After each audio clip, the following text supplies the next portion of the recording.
வணக்கம், welcome to Banu cooks. இன்றைக்கி நம்ம பார்க்க போகிறது பன்னீர் பீஸ் புலாவ். அது எப்படி பண்ணலாங்கிறது நம்ம கொஞ்சம் பார்க்கலாம். பன்னீர் வந்து கொஞ்சம் உடம்பு கொஞ்சம் இதுவாக இல்லாமந்தவங்க, ஃபேட் உள்ளவங்க சாப்பிட முடியாது. கொஞ்சம் நார்மலாக உள்ளவங்க கொஞ்சம் ஸ்ட்ரென்த்துக்காக வேண்டி ப்ரோட்டீனுக்காக நிறையா சாப்பிடலாம் பன்னீர் இல்லைங்களா? ஆமாம், குட் சோர்ஸ் ஆஃப் ப்ரோட்டீன் அது. ஆமாம். ஸோ இப்போ பார்க்கலாம் வாங்க.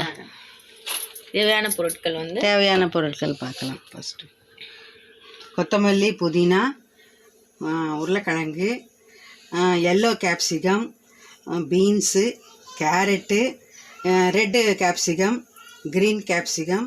கலர்ஃபுல்லாக இருக்கே அந்த பிளேட்டே பார்க்குறதுக்கு ரொம்ப கலர்ஃபுல்லாக இருக்குது ஆக்சுவலாக. அப்புறம் ஆனியன், பச்சை மிளகா, கார்லிக், டொமேட்டோ எல்லாம் தாளிச்சுக்கிட்டு வந்து பீஸு, க்ரீன் பீஸு. அப்படிதான் பன்னீரை வந்து வறுத்து ரோஸ்ட் பண்ணி வச்சுருக்கேன். நெய்யில் ஃப்ரை பண்ணி வச்சுருக்கேன். நெய்யில் ரோஸ்ட் பண்ணது கேட்குறதுக்கே வந்து நல்ல ஒரு ஹாப்பியாக இருக்குது, சாப்பிடணும் போல். அது வெறும் சக்கரை தூக்கி சாப்பிட்டா கூட நல்லாயிருக்கும் நெய்யில் பண்ணிட்டு இல்லையா நம்மளுக்கு.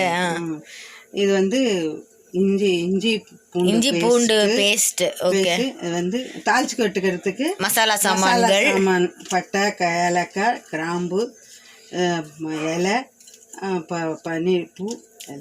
அது வந்து ப்ரோக்கோலி, ஒரு டேஸ்ட்டுக்காக வேண்டி ப்ரோக்கோலி வந்து இன்னும் ஹெல்த்தி கூட. ஸோ அதனால் நம்ம வந்து அதையும் கூட சேர்த்துக்கிறோம். நெய் தாளிச்சு கொட்டுறதுக்கு நெய், சால்ட்டு, கொஞ்சோண்டு மஞ்சத்தூள். நல்லா டேஸ்டியாக இருக்கும்னு நினைக்கிறேன். இன்க்ரீடியன்ஸே நம்மளுக்கு வந்து நல்ல டேஸ்டியாக தான் இருக்குது. ஃபஸ்ட்டு நம்ம என்ன பண்ண போகிறோன்றதை பார்க்கலாம். ஃபஸ்ட்டு நெய்,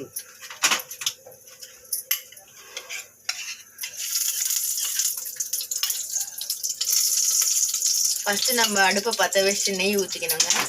நெய் வந்து நீங்கள் எவ்வளோக்கு எவ்வளோ இந்த டிஷ்ஷில் சேர்க்குறீங்களோ அவ்வளோக்கு அவ்வளோ உங்களுக்கு டேஸ்ட் நிறையா கொடுக்கும். ஃப்ராங்காக சொல்லணும்னா அதனால உங்கள் தேவைக்கேற்ப நெய். வெங்காயம், அதுக்கடுத்தது வெங்காயம், பச்சை மிளகா, பூண்டு,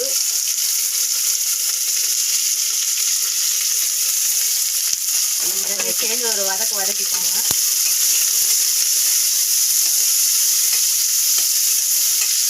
இதுக்கே அந்த மசாலா வாசனை நல்லா தூக்கிடுது. இது கூடவே நம்ம வந்துட்டு இந்த மசாலா பொருட்கள் வச்சுருந்த தாளிக்கிறதுக்கு அதையும் சேர்த்துடணும். இஞ்சி பூண்டு பேஸ்ட் சேர்க்கணும். இதுக்கு அடுத்தது நம்ம வச்சிருக்கிற கொஞ்சம் காய்கறிகள் இருக்குது பார்த்தீங்களா? புதினா, பொட்டேட்டோ. இந்த பொட்டேட்டோலாம் நீங்கள் வேக வச்சு வச்சுருக்கீங்களா இல்லை இப்போ தான் குக்கரோட சேர்த்து? இல்லை, அப்படியே குக்கர்லேயே போட்டோம்னா எல்லாமே குக்கர்லேயே போட்டு வச்சுருக்கேன். உண்டு.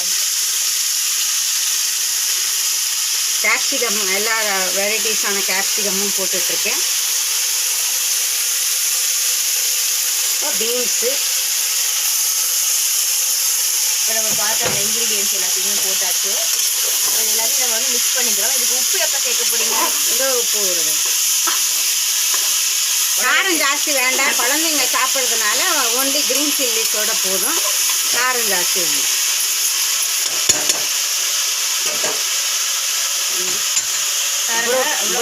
இருக்குது. லாஸ்ட்டில் ப்ரொக்கோலி சேர்க்குறோம். ப்ரொக்கோலி வந்து இப்போது எல்லாருமே வந்து ஹெல்த்துக்காக விரும்ப ஆரம்பிச்சிருக்காங்க. இது கூட சேர்க்கும் போது உங்களுக்கு வந்து இன்னும் கொஞ்சம் ஹெல்த்தியாக இருக்கும்.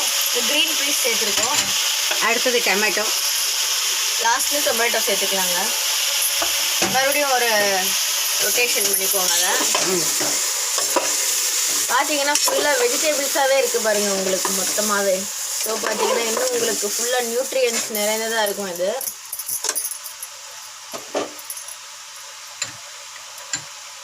அடுத்தது நம்ம ரோஸ்ட் பண்ணி வச்ச அந்த பன்னீரை அப்படியே போட்டுக்க வேண்டியதான். அடுத்தது சால்ட்டு. இது எல்லாத்துக்கும் சேர்த்து எவ்வளோ ஸ்பூன் சால்ட்டு போட்டுக்கணும்? சால்ட்டு 2 டேபிள் ஸ்பூன் சால்ட்டு, கொஞ்சோண்டு மஞ்சத்தூள்ல கலருக்காக போடுறீங்களா? கலருக்காக வேண்டி நல்லா இருக்கும். இது எல்லாத்தையும் நல்லா கலரிக்கோங்க. இப்போ இதுக்கு பார்த்தீங்கன்னா வெஜிடபிள்ஸ்லாம் கொஞ்சம் லைட்டாக பெருசாக தான் இதுக்கு நறுக்கணும். ஏன்னா வந்து நம்மளுக்கு அப்போ தான் வாய்க்கு ரைஸில் வந்து மிங்கிலிங் ஆகிடும். அது வந்து இப்போது இதை பெருசாக நறுக்கி இருக்கிறதுனால இப்போ பார்த்தீங்கன்னா உங்களுக்கு கொதி வரும்போது அது சின்னதாக மாறிடும். ஸ்லைஸு இப்போ நீ இன்னும் சின்னதாக நறுக்குனீங்கன்னா ரைஸோட இதாகிடும். வெஜிடபிள்ஸ் இருக்கிறதே நம்மளுக்கு வந்து தெரியவே தெரியாது. இன்னும் கொஞ்சம் நெய் கூட விட்டுக்கலாம் நம்ம.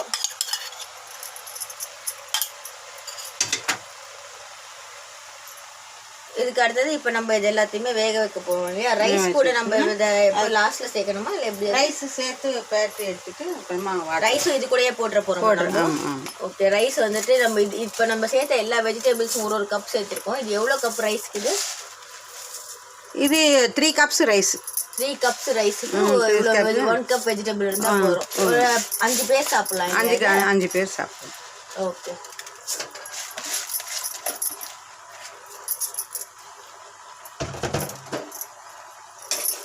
இது தண்ணி விடணுமா? ஆமாம், தண்ணி விட்டு இது ஒரு பரட்டு எடுத்துட்டு தண்ணி ஊற்றிட்டு குக்கர் மூடி வச்சிடணும். இதில் எவ்வளோ தண்ணி விடணும் ஆக்சுவலாக? இது வந்து 3 கப்பு ரைஸுக்கு வந்து 5 கப்ஸு வாட்டர். நம்ம எந்த கப்பால் ரைஸ் மெஷர் பண்ணுறோமோ அந்த கப்பாலே வந்து நம்ம வேணும். உங்களுக்கு ஞாபகம் இருக்கா, நம்ம தேங்காய் பால் சாதம்னு சொல்லிட்டு நீங்கள் ஒன்று பண்ணியிருந்தீங்க, அது ரொம்ப அற்புதமாக இருந்தது. இப்போ பார்த்தீங்கன்னா இதுலேயே கூட நம்ம தேங்காய் பால் விட்டுட்டு குக்கரில் கொதிக்க வைக்கலாமா? அது வேற பதில். அது வேற இது இது வேற ஒன்று போகாது இல்லையா? ஸோ இது வந்துட்டு நம்ம தண்ணி தான் ஊற்றணும். வாட்டர் யூஸ் பண்ணிட்டு. ஓகேங்க, இது எல்லாத்தையும் போட்டுட்டு மூடிட்டு எவ்வளோ கொதி வரணும், எவ்வளோ விசில் வரணும்? இதில் ஒரு விசில் வந்தால் போதும். ஒரு விசில் வந்தாலே எல்லாமே பாயில். ஓகேங்க, ஒரே ஒரு விசில் வரணும். இது கொதிக்க வச்சுட்டு அதுக்கப்புறமா நம்மளோட பன்னீர் பீஸ் ஃபுல்லாக ரெடி ஆகிடும். ஒரு விசில் வர வரைக்கும் நம்ம வந்து இதை வந்து கொதிக்க வைக்கணும். இப்போ நம்ம இந்த குக்கரை வந்து க்ளோஸ் பண்ணிவிட்டு விசில் போட்டு விட்டோம்னா, ஸோ இப்போ வந்து நம்மளுக்கு வந்து ஒரு விசில் வர வரைக்கும் வெயிட் பண்ணணும். பீஸ்ஃபுல்லாக ரெடி ஆயிடுச்சு. இப்போ பாருங்கள், நம்மளுடைய பன்னீர் பீஸ்ஃபுல்ல வந்து நல்லா அந்த எல்லோ கலரில் நம்ம டர்மரிக் யூஸ் பண்ணியிருக்கிறதுனால நல்லா ரெடி ஆகிடுச்சு. பார்த்தீங்கன்னா பார்க்குறதுக்கே ரொம்ப ஆசையாக இருக்குது. நல்லா டேஸ்டியாகவும் இருக்கும். ட்ரை பண்ணி பாருங்கள்.